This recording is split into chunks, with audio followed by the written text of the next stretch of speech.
Hello everybody. In this video lesson, we're going to solve 100 fundamental trigonometric identities step by step.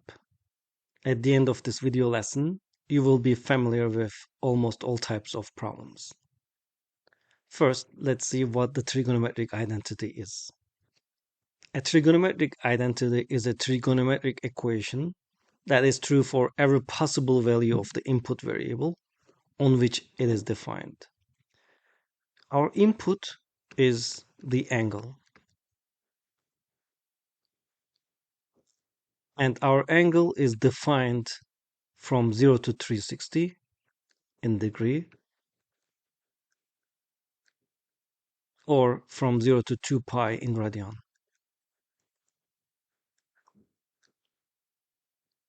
We are not going to derive the trigonometric identities in this video lesson. We will just see what they are practically and then focus on the solutions. In another video, we can work on how to derive. The first group of fundamental trigonometric identities is the reciprocal identities. According to reciprocal identities, sine theta is 1 over cosecant theta. That implies cosecant theta is 1 over sine theta. Because if you flip the fraction here, you need to flip the fraction on the left-hand side as well. Cosine theta is 1 over secant theta. That implies secant theta is 1 over cosine theta, reciprocal. And tangent theta is 1 over cotangent theta. Cotangent theta is 1 over tangent theta. These identities come from the definitions of the trigonometric functions.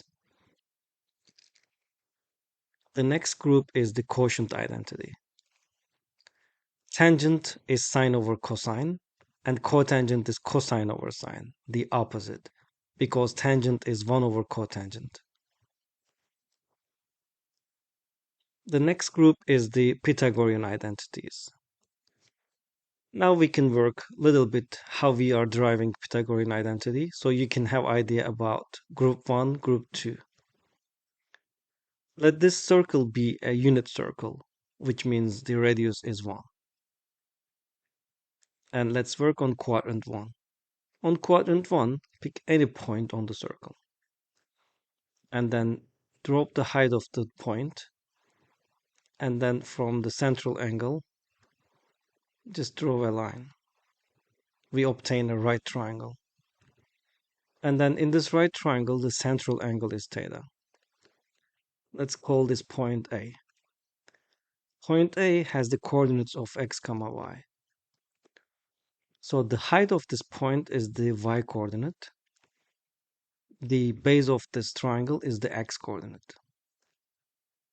Now let's apply the definitions of the trigonometric functions.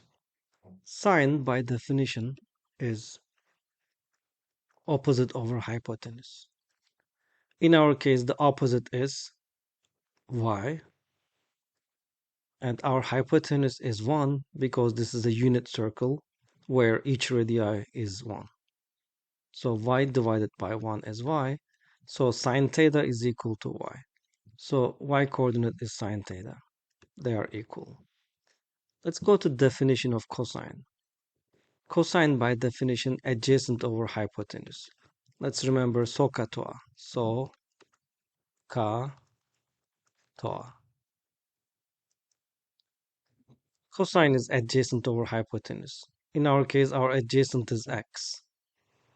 And our hypotenuse is 1. So x over 1 is x. Now, cosine is equal to x coordinate of this point. Now, tangent. Tangent, by definition, opposite over adjacent. Our opposite is y, our adjacent is x.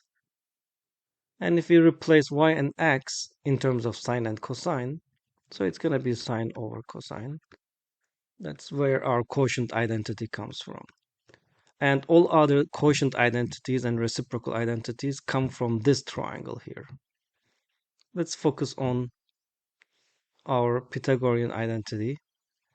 So by the Pythagorean identity, a squared plus b squared is equal to c squared, where a and b are the legs, c is the hypotenuse of the right triangle. In our case, our legs are x and y. Let's write in terms of trigonometric functions. Sine squared theta plus cosine squared theta. Because our x coordinate is cosine and our y coordinate is sine. And our hypotenuse is 1. So this identity comes from this right triangle. Now we can derive all other identities, all other sentences, equations from this main sentence here. If you divide everything by cosine, so it's going to be cosine squared theta. So sine divided by cosine squared theta is tangent squared theta. And cosine squared theta divided by cosine squared theta is 1. And 1 over cosine squared theta is secant squared theta. Because 1 over cosine is secant, that implies 1 over cosine squared is 1 over secant squared theta. So this is what we obtain by dividing everything by cosine. If you divide everything by sine, you obtain this identity. And here, if you solve for sine by subtracting cosine squared theta on both sides, you get 1 minus cosine squared theta. And in the same main sentence equation, if you solve for cosine squared theta by subtracting sine squared theta on both sides, you get 1 minus sine squared theta. So this everything here is the Pythagorean identity and their derivations. And similarly, here you can solve for tangent theta. Tangent squared theta is equal to subtract 1 on both sides, secant squared theta minus 1. And here solve for cotangent squared theta by subtracting 1 on both sides, so cosecant squared theta minus 1. So we have 1, 2, 3, 4, 5, 6, 7 different sentences. All right, let's move on to the fourth group. The fourth group is the cofunction identities. By the cofunction identities, the complementary angles create the other trigonometric function. Sine 90 minus theta is the cosine theta. This implies sine A plus cosine B. Sine A is equal to cosine B if A plus B is 90 degrees. If they are complementary angles, which means 90-degree angles, then these theta, alpha and beta, or A and B has to be equal to each other. So sine 90 degree minus theta is cosine theta. Cosine 90 degree minus theta is the sine theta. Tangent 90 degree minus theta is cotangent theta. Cotangent 90 degree minus theta is tangent theta. So this is like reversed. This is just reversed. And they go in pairs. Secant 90 minus theta is cosecant theta, and cosecant 90 minus theta is secant theta. And the last group in the fundamental trigonometric identities is the even-odd identities. Even-odd identities describe symmetry across the coordinate axis. Because sine function is odd function, sine of negative angle is equal to negative sine of the angle if we apply the odd function definition. Cosine negative theta is equal to positive cosine theta, because if you input either negative or positive, the even functions create positive output. Tangent negative theta is equal to negative tangent theta. You can guess it from sine over cosine is tangent. Negative divided by positive is negative. Here cosecant negative theta is equal to negative cosecant theta. You can tell from here because 1 over sine is cosecant, 1 over negative is negative. Here 1 over cosine is secant, so secant is also even function. Secant negative theta is positive secant theta. Here cotangent is cosine over sine, positive divided by negative. cotangent negative theta is equal to negative cotangent theta. We're going to see examples of each. Let's go with problem number 1. You can feel free to pause the video, try by yourself, and then check with me. Paper and pencil, let's go. So what do we need to know to solve this problem? So I see tangent theta times cosine theta. I need to condense this into single trigonometric function. So I know that tangent theta is equal to sine theta over cosine theta by the quotient identities. So I can replace tangent theta as sine theta over cosine theta, and I have here cosine theta. Here cosine theta divided by cosine theta, they cancel each other, or 1, and the rest is sine theta. This is our final answer. Number 2. What do we need to know for this problem? You have cosine squared theta here, 1 minus cosine squared theta. So remember, sine squared theta plus cosine squared theta is equal to 1 by the Pythagorean identity. If you solve for sine squared theta here, by subtracting cosine squared theta on both sides, you get 1 minus cosine squared theta. So I can replace 1 minus cosine squared theta as sine squared theta. So my first step is to replace 1 minus cosine squared theta as sine squared theta. Now I have sine over cosine. What do we know about sine over cosine? Sine over cosine is tangent. So sine squared over cosine squared is tangent squared theta.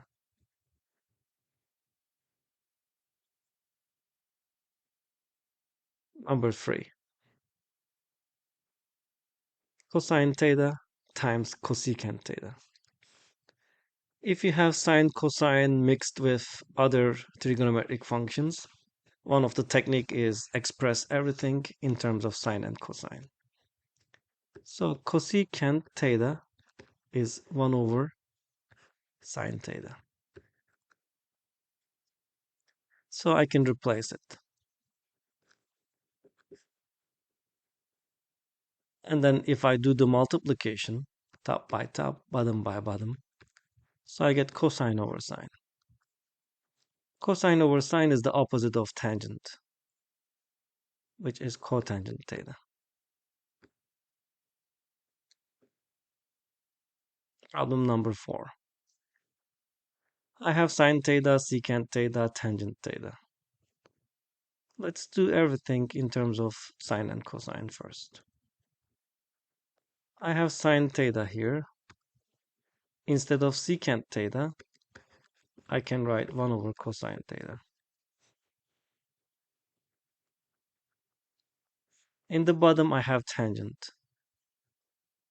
Tangent is sine over cosine, but I also have here sine over cosine, so let me keep it as tangent theta. Now my next step is to do numerator. In the numerator, I have sine theta times 1, which is sine theta, over cosine theta. And in the denominator, I have tangent theta. Sine over cosine here is tangent theta. And I have another tangent theta here. Tangent divided by tangent is 1.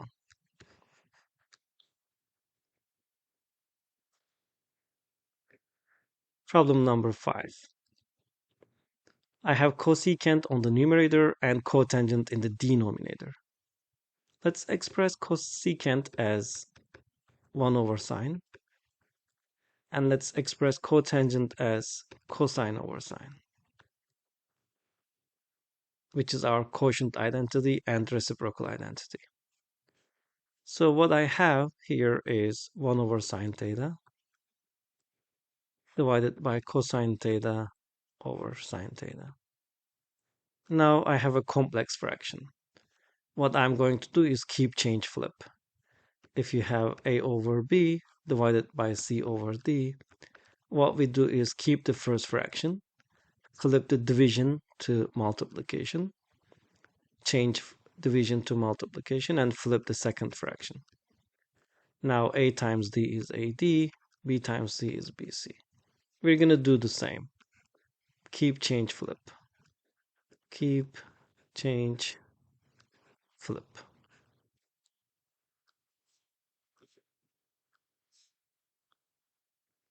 Okay, so 1 over sine multiplied by sine over cosine.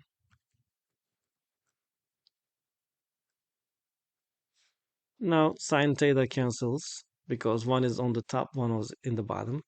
Now I have 1 over cosine. What do we know about 1 over cosine? 1 over cosine is secant theta by the reciprocal identities. Next. Our next problem is 1 minus cosine squared theta divided by tangent squared theta. We know that 1 minus cosine squared theta is sine squared theta by the Pythagorean identity. Okay, let's write it.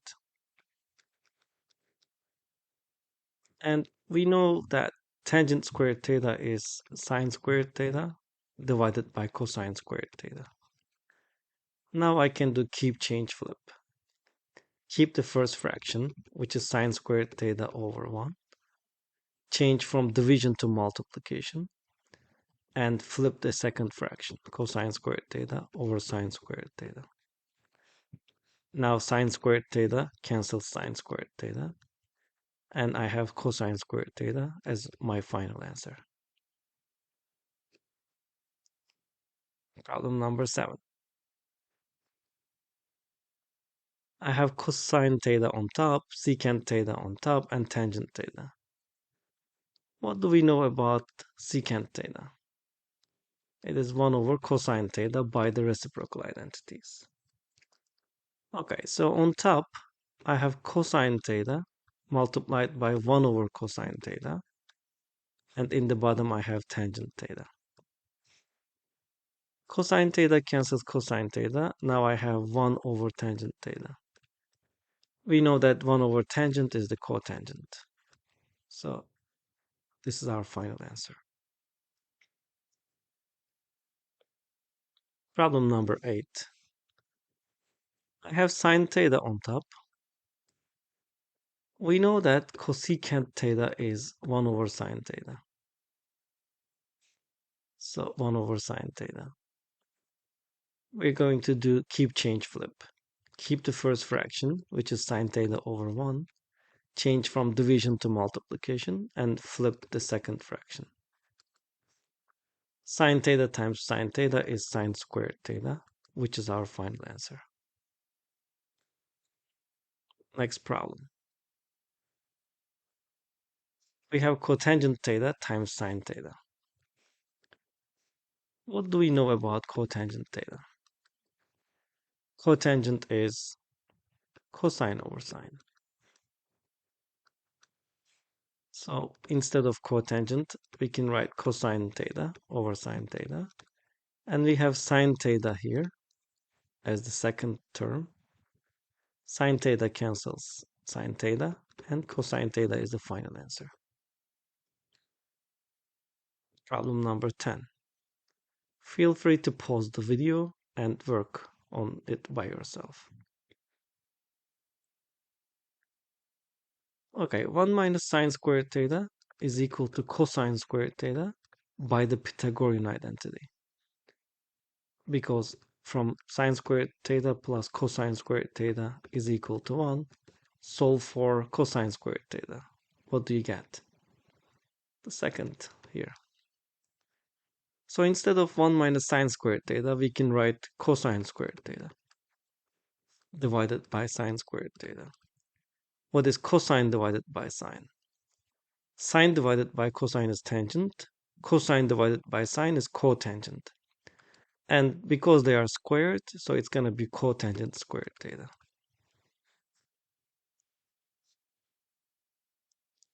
Number 11. We have sine theta times secant theta. Sine theta, secant is 1 over cosine. And now we can do the multiplication. Multiply sine by 1, multiply cosine by 1. Sine over cosine is tangent.